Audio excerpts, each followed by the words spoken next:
Okay, we're back. We're back. So enjoying this space. And today I want to be unconventional and fly in the face of convention. I've been listening to Brenda Turner, who's I find so authentic and amazing. And that's why I do my style of video as well. I don't do any editing. I set it up nicely. I've been in the film industry, for many years. And it's quite fun to be in front of the camera. And it's certainly enabling me. But Brenda flies in the face of convention. And what I have noticed is that in common society, we have to be polite. Why would we be in a social environment and make a controversial statement? It's it's unwelcome. But to make a controversial statement online, we are now in the collective space, it makes you stand out. And it communicates the point that you want to communicate more successfully. Because if you're just saying what everybody else is saying, where's the wisdom? Where's the learning? Where's the help? Where's the insight? And I have something really special that I've thought for a long, long time, but it's just not something that I talk about easily because, once again, it's actually a deep conversation, not something you can just come out with in common or everyday conversation. And that is the following. Do not work on your relationships. Do not work on your relationships. As a spiritual insight, I am telling you, it is absolutely pointless to invest. You know how common wisdom tells us, well, we've got to work on this romantic relationship to make it work, and there's got to be compromise and negotiation involved, and you've got to invest this and invest that. That's all true once the main work is done. That's the maintenance program. That's not the setup program. That's the maintenance program. And this is where we're coming into a new space in the world. Because if you had to ask me about what did my mother tell me about relationships, it was always compromise. And how could I argue? That generation in the last century, all my parents' friends, they had lasting marriages. It was much more common in those days. People stayed in marriages. It was an institution. It was a social institution. It was a social contract.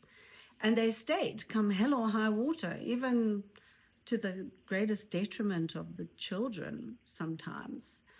And if you had to ask me to look at the quality of my parents' marriage, and they were married all their lives, they never divorced. And there is a tremendous blessing in that, in and of itself.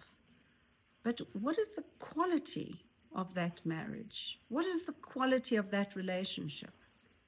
Because I did not aspire to that relationship. I felt, in many ways, betrayed by my mother for compromising as severely as she did, compromising herself, and that she was my role model. I was expected to follow in those footsteps, and it was just, wow, it was so confusing, because how can you argue with something that is sustainable, that is staying together, and they never ever divorced? So there was no real comeback on that. But I can tell you this, I think in the new generation, there's been different demands on us, and women just will not compromise anymore the way that they used to. That again is a whole nother discussion because of the why, but that is exactly how it is. And to get back to the actual quality of the relationship, where my mother taught me this wisdom about compromise, and I'm saying that compromise and negotiation is all maintenance. That's part of the package, but it's not the setup. It's not the foundation. That's just stuff that goes on that you need to have to be part of the play, let's just say. But the foundation of the relationship, which determines the ultimate quality of the relationship and the spirit of the relationship, is quite a different matter. And that is why I say, do not work on your relationships. Don't work on any of your relationships. Your primary relationship, your spouse, your love relationship, your children, your family, your friends, business relationships, all relationships. Do you know why? Because none of those relationships exist. They don't exist. They only exist in one dimension, as a reflection of your relationship with yourself. As a reflection of your relationship with yourself. I feel so strongly about this, and it's true. And then you get to the relationship with God.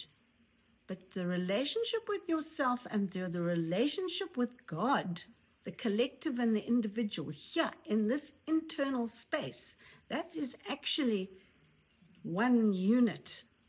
When that dynamic is beautiful, when you are centered in your identity, obviously the conversation's going to go in this direction.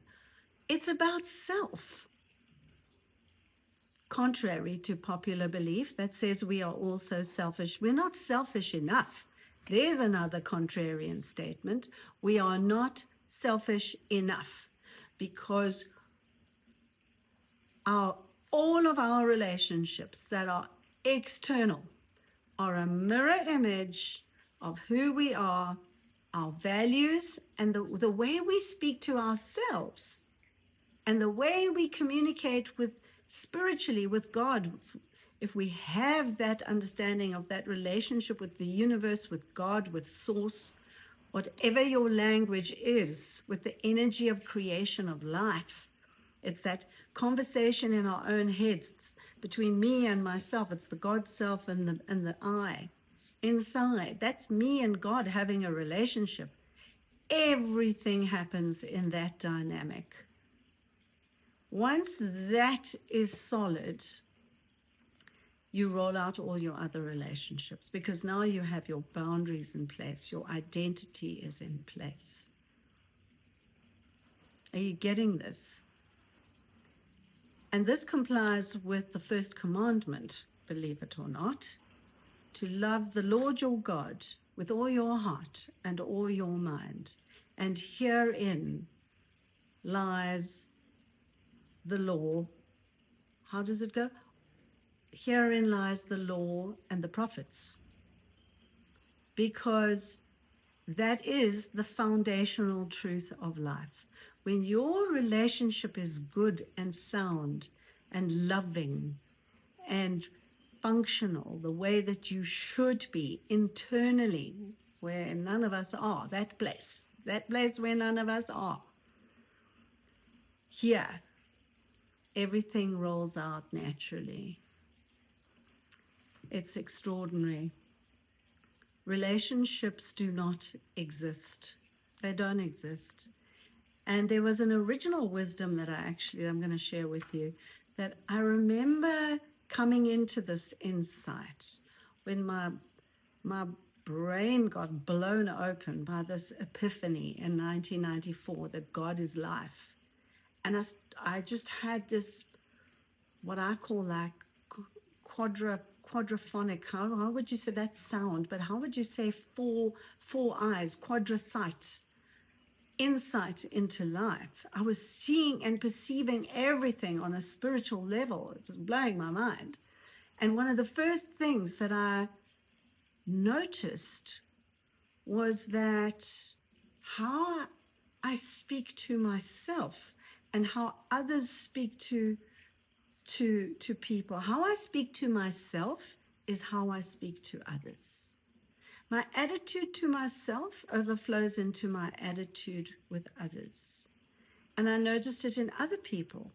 And this is profound teaching and realization for compassion as well. Compassion.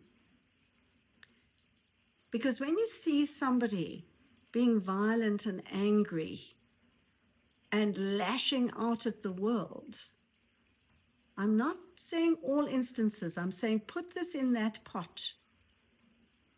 See this with your heart. That person is only treating you and everybody else the way that they feel, the way that they feel life is treating them, life being God. So this is all the dynamics and reflections of our personal relationship with life, which is God. Our personal relationship with life, which is God. So there's only one relationship that exists. It's the vertical one. That's what I say. There's only one relationship. No other relationships exist.